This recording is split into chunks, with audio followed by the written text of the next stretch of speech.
السلام علیکم۔ آج پیش خدمت ہے منتخب الحکایات کی تیسری حکایت۔ شیر اور ریچھ اور چیتا اور بھیڑیا چاروں شکار کی جستجو میں تھے۔ سب نے صلاح کی، آؤ چاروں مل کر دریا کی ترائی میں شکار کریں۔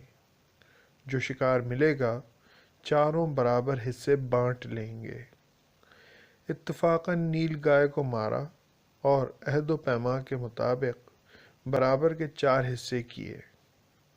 قریب تھا کہ ہر ایک اپنا اپنا حصہ لے، اتنے میں شیر لپک کر بولا، سنو بھائی، یہ ایک حصہ تو قول و قرار کی روح سے میرا ہے، اور دوسرے حصے کا میں اس واسطے دعوے دار ہوں کہ میں جنگل کا بادشاہ ہوں۔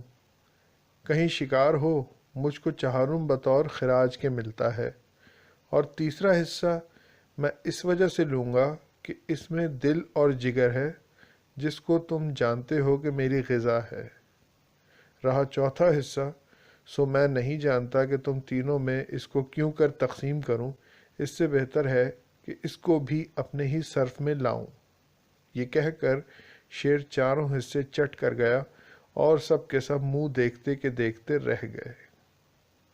اس حکایت کا حاصل ہے، زبردست کے ساتھ ساجھا کرنے میں ہمیشہ نقصان ہوتا ہے۔ شکریہ۔